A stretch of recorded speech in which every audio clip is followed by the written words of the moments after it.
The bigger, the better. And I'm not talking about the worm anymore. It's true for most things in life and politics. Bigger factories, great. Bigger planes, great. But what about a bigger population?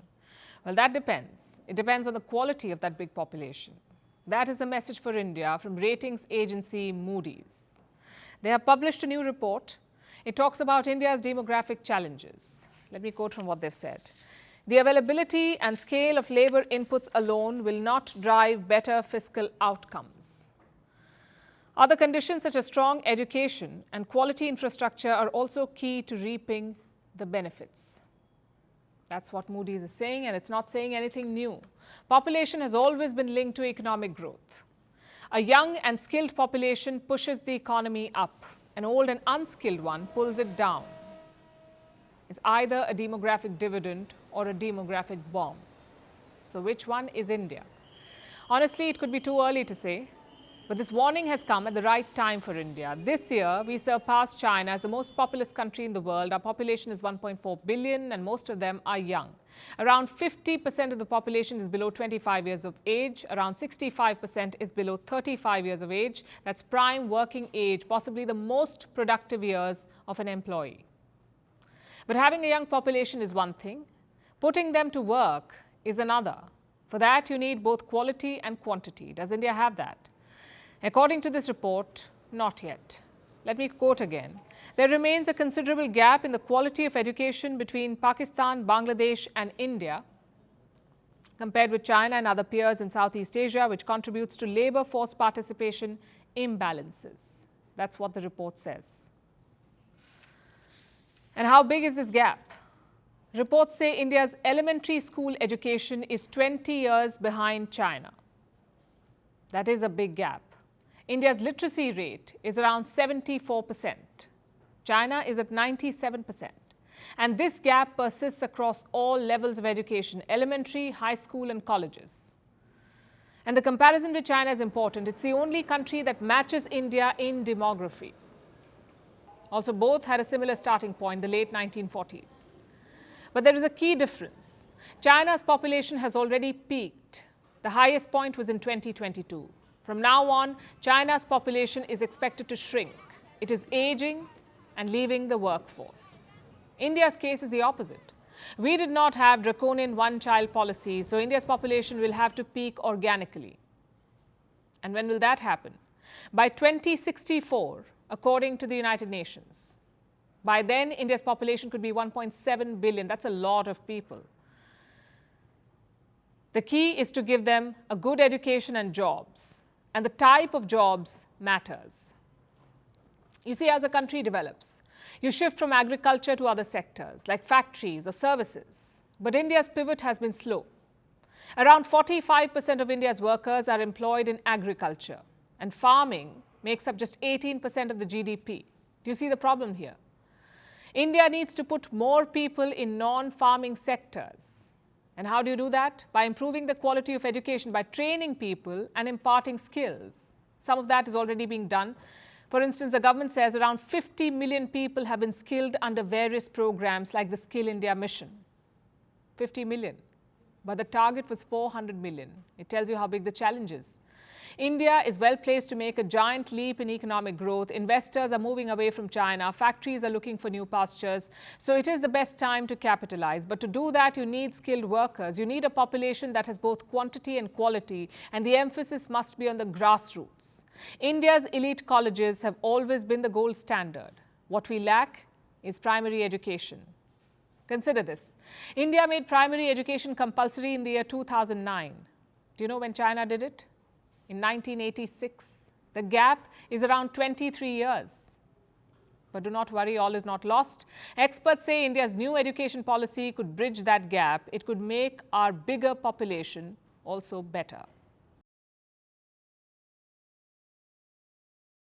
This day wouldn't be complete without talking about sports. They say sports without heroes is like religion without God. And they're right. Be it Muhammad Ali in boxing or Ayrton Senna in Formula One racing, the world needs its sporting heroes. For many, India's hockey wizard is one such legend. I'm talking about Dhyan Chand. one of the greatest field hockey players. In a country where cricket is practically a religion, Dhyan Chand had Indians watching his silky stick work with bated breath. Trust me, this is rare. With 3 successive Olympic gold medals, Dhyan Chand symbolized the aspirations of a newly independent India. And now his birthday is celebrated across the country as National Sports Day on August 29th. This year it feels extra special as the world is lauding India's recent sporting achievements. On Sunday, javelin sensation Neeraj Chopra won a gold medal at the World Athletics Championships. Last week, chess prodigy R. Pragnananda created history at the World Cup. He won a silver. H.S. Pranoy defeated world number 1 at the Badminton World Championships. He won a bronze. So we have a medal trifecta for India in a matter of weeks. These are extraordinary achievements, but they also make us stop and wonder, why are such achievements so rare? India has seen a gradual shift in the sports ecosystem. It has been positive, with success in wide-ranging sporting events like the 2020 Tokyo Olympics and the recent ICC Women's Cricket World Cup. New aspirants are shining in weightlifting, boxing and wrestling. There is a new crop of brilliant young chess players too. New leagues are being formed. There's one for arm wrestling even. Government initiatives like Khelo India and Fit India have given sports a push. Many youngsters have a new platform now, but the progress is very slow. In the 1996 Olympics, Leander Paes won a bronze medal. He became the first Indian to win an Olympic medal in tennis. But today, no Indian stands in the top 100 rankings of men's singles tennis. What about Olympic golds? In 2008, Abhinav Bindra won it in shooting. He scripted history. He became the first Indian to win an individual Olympic gold. Then for a decade, India saw none. In 2020, Neeraj Chopra won an Olympic gold in javelin. At this rate, it will take decades before India becomes a sporting nation. Today, countries like the US, Russia and China dominate sports. The US has won the highest number of Olympic medals, more than 2,600, followed by the Soviet Union's over 1,000 medals. Then come the UK and Germany with more than 900 medals. And how many medals does India have? Only 35. And don't get me wrong, India is extremely proud of its wins, its 35 medals. But we can't ignore the fact that in a country of 1.4 billion people, we have managed only a handful of star athletes. Why is that? India is proud of its sporting icons and medals, but this pride tends to set in only after someone makes it big. Where is this pride when children go out to play? How many are encouraged to pursue sports? More often than not, sports is viewed as a distraction. Tonight, we want to make a case against this. Here's why you should encourage your child to take up a sport. It does wonders for character building. It benefits both the body and the mind. In fact, juggling both sports and studies benefits performance in both. It keeps a student motivated, stimulates her intellectually, and relieves stress. Sport also teaches you how to deal with setbacks. It shows you that cuts and bruises are part of the game, just as they are a part of life. Sport teaches teamwork and builds mental fitness. It is also a great tool for unifying people. It can make people come together in great numbers. It fosters enjoyment. Sports offers formative and lifelong lessons. Athletes tend to have more self-confidence and self-respect. They show more leadership skills. Studies have shown all of this. They say people who played in high school tend to get better jobs and better pay. Whichever way you look at it, prioritizing sport is a winning strategy. Yet, it sees a large number of dropouts, especially among girls. According to a survey, 43% of girls who once considered themselves sporty disengage from sport at secondary school age the world over. 43%. There are obvious barriers like the lack of resources. People don't have the time, the money or the facilities to continue playing sports. In other cases, they're discouraged from going out to play. On this National Sports Day, let's agree that this mentality needs to change. Playing sports is important. I'm not saying everyone has to strive to become a professional athlete. I'm saying every little bit helps. So we need to rewire ourselves, look at sports in a different light. It's time to go out and play like it's serious business. And now let's turn our attention to Northeast Africa. As any history buff will know, one of the great ancient civilizations was based in Egypt along the river Nile. The Nile is considered the world's longest river, and its waters nurtured the people who built the pyramids. Even today, the river is essential for modern-day Egypt. But Egypt says that its crucial water supply is in danger, and it's blaming Ethiopia for this. Why is that? Because Ethiopia has built a giant dam along the Nile, the Grand Ethiopian Renaissance Dam. When completed, it will be the largest in Africa, and Egypt is afraid that the dam will hurt its water security. For years, it has tried to get Ethiopia to sign a water-sharing treaty to secure access to the Nile's waters. Egypt tried again this week, but the talks failed, and the tensions are only rising. Here's a report. The River Nile has historically been considered the world's longest river. It's also one of the mightiest, supplying water to a host of nations. All these countries you see come in the Nile's drainage basin. They depend on the river for water. Drinking water, water for farming, for hydroelectric power, you name it. The river brings water from Africa's Great Lakes to the arid nations of Northeast Africa. And so, it breathes life to the parched lands. When it comes to the Nile, perhaps no country is as dependent on its waters as Egypt. The Nile cuts across the Sahara Desert in Egypt and allows agriculture to flourish in the country. Egypt depends on the Nile for 97% of its water needs, and so you can imagine why Cairo would be furious about any obstruction to the mighty river, which is why Egypt is engaged in a diplomatic row with Ethiopia. Addis Ababa has spent a decade building a mega dam on the Nile. Well, a part of the river anyway. You see, the Nile has many tributaries, smaller rivers that join together to make the Nile what it is. They don't have the most unique names. There's the White Nile, Blue Nile, Red Nile, and Yellow Nile. Two major tributaries are the White and Blue Nile. These are permanent rivers. They don't depend on rainfall like some of the other tributaries, so their water contribution could always be relied upon. But Egypt thinks the situation has changed because of a dam in Ethiopia. The country has built the Grand Ethiopian Renaissance Dam on the Blue Nile.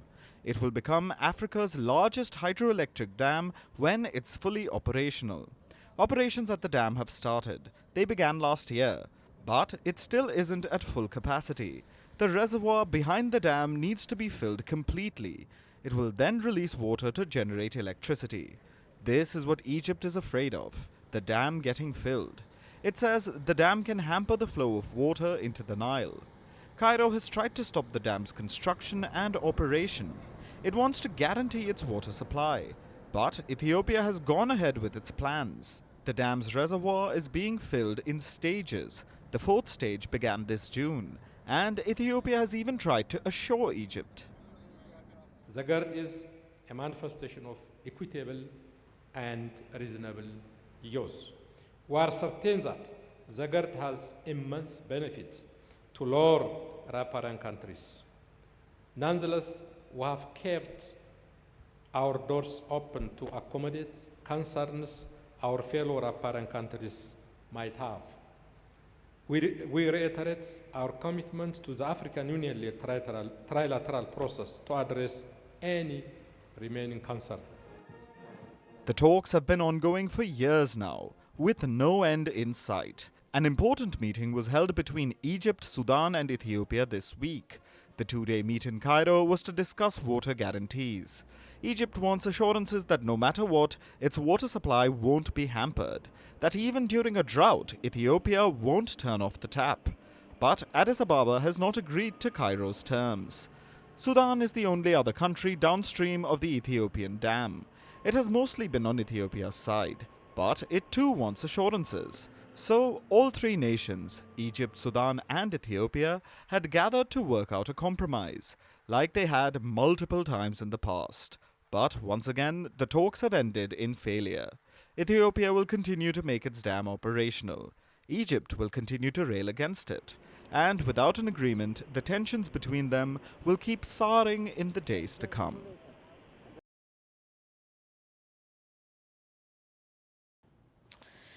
After wormy politics, let's talk about actual worms. One of them has just made history, a worm, and not in a good way. In a world first, scientists have found a worm inside a woman's brain. Not making this up. It's 8 centimeters long. It was found alive and wriggling. Doctors unexpectedly pulled it out during surgery. The woman had been complaining of stomach pain, depression, and forgetfulness. Trust me, this is just as bizarre as it is yuck, because this worm is found inside pythons. So how did it get inside a human? And should we be scared? Our next report tells you. Few beings love humans like worms do. Not to sound too self-important, but as wormy as they are, worms are actually obsessed with us.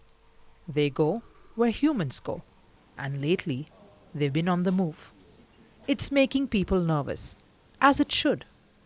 The far north has been wormless since the last ice age. But now they are taking over that territory. Human-caused climate change is raising temperatures, thawing the permafrost, and worms are gaining foothold in the frosty region. Obviously, without any feet. But that isn't the only feat they have achieved lately. A worm has just made history, except for seriously gross reasons. And it will probably sound like your worst nightmare, but it's as real as it gets.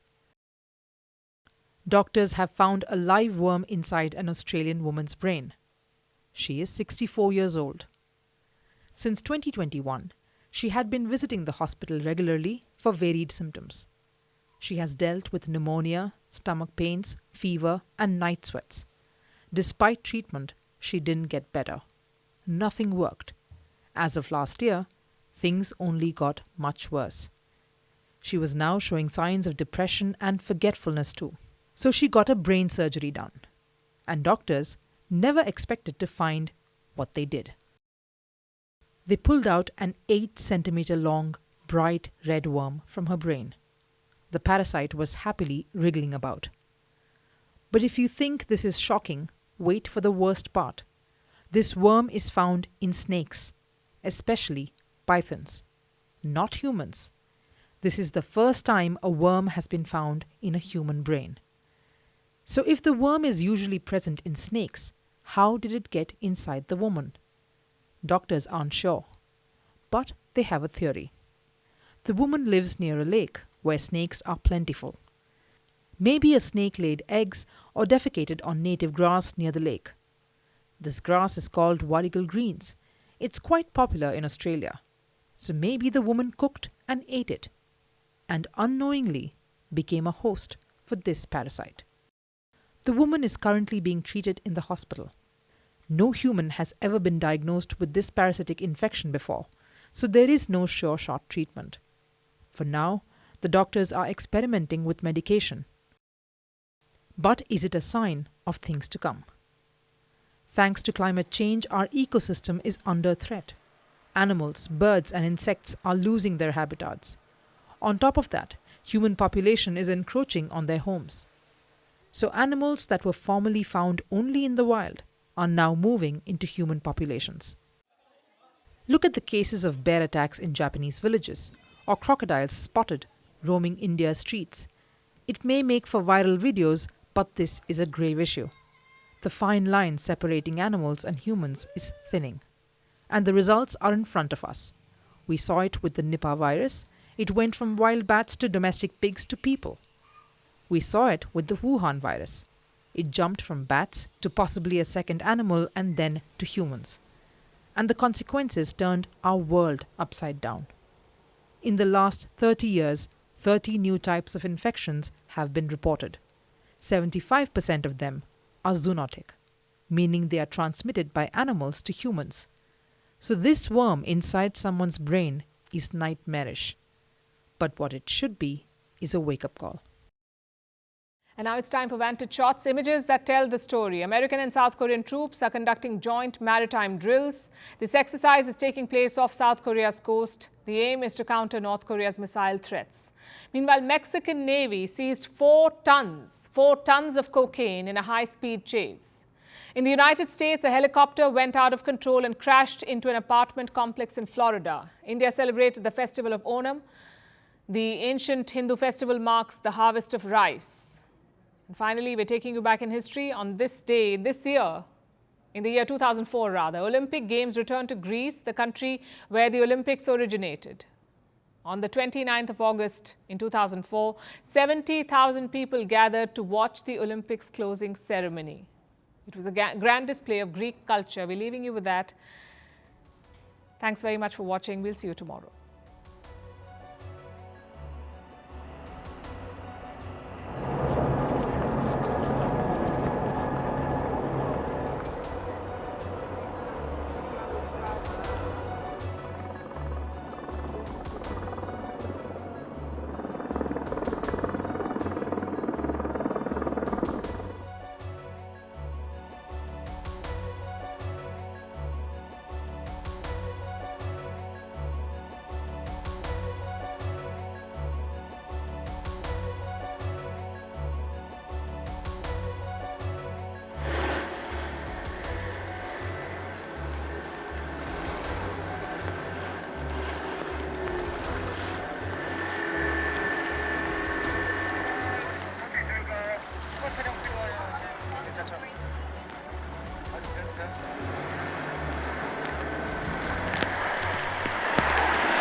O helicóptero caiu lá, o Moody.